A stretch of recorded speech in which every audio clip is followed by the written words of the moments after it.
Hey guys, so Ali here from Get Fox Fitness.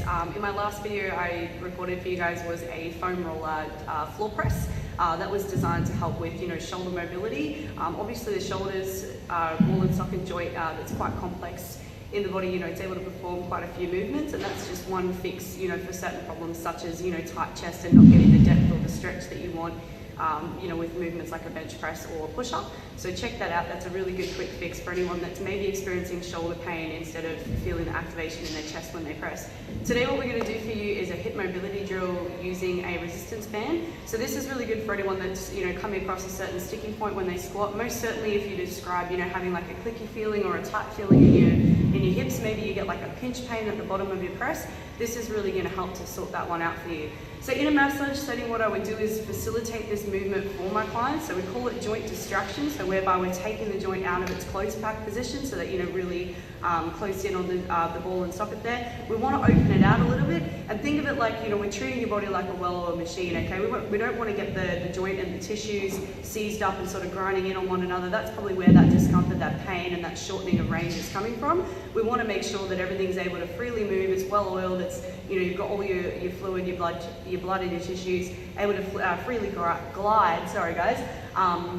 Around that joint. So once again, just like the hip, just like the shoulder, your hip is a complex ball and socket joint. It's able to perform a lot of movements. So we really want to be able to take care of these, and this is just one of many quick fixes that you could probably use in supplement to your program. So mobility is a term that gets thrown around a lot, and you really need to understand what techniques are going to work for you and why you need to use them. So just use it in the context that I've given. If you've got sticking point in your squats, if you're finding that you're getting pinch pain, this one's going to be pretty good for you to use. Make sure that you do it properly. If you've got other problems coming along, feel free to shoot me a text or a message, and I'll give you a mobility or an activation technique that's more suited to what's going on with you.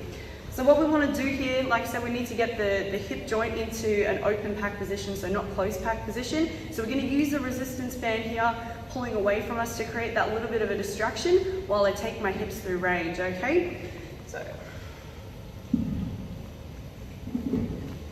just going to set the resistance band up just above my knee, and I want to get a little bit of tension on there, and then I'm going to take myself, I'm just going to move in terms of you guys being able to see. So I'm going to take self far enough away that I've got a little bit of a pull, nothing too excessive, okay? I don't want the band to be able to pull my leg out from underneath me. I need to be able to keep a bit of a stable position myself.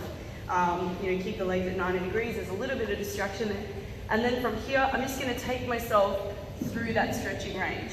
Okay, so what's happening is the band, it's pulling, it's creating that joint distraction. I'm not forcing myself too far through range of movement, but just going through like a nice little hip mobility stretch. So you might have done these as part of a warm-up anyway. Now what we're doing is just adding in a resistance band.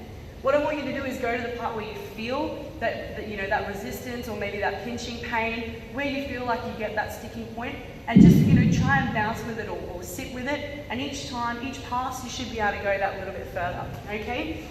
Now you can do this exercise either as a warm-up prior to training. I certainly recommend the first time you do it, maybe do it in between a set, because that way you're going to start to notice a little bit of a difference. Okay. So do your squats. Make a note of where that sticking point is or where you're feeling that discomfort, and then do this mobilization technique. Go back and do your squats again. You should notice a difference. And bear in mind, guys, just like your training, this doesn't happen overnight. You are going to notice a difference straight away, but it's something that you're going to need to continue to work at too. Okay, so just like any of our floor press techniques or foam roller techniques that I've filmed for you guys in the past, there's something that you are going to need to do continuously, even if it's just once a week, in order to see that progression long term. I'm going to go and grab one of my friends. All right, we're going to film her squat, do this hip mobilization technique, and then do her squats again. So she can let you know what difference she does or does not feel based on where her hips feel clicky and sticky. So you guys can actually see whether or not it's actually going to work. Give it a try in your program. As I said, send me through any messages if you have any questions. And as always, train smarter, not just harder, team. I'll see you around the gym.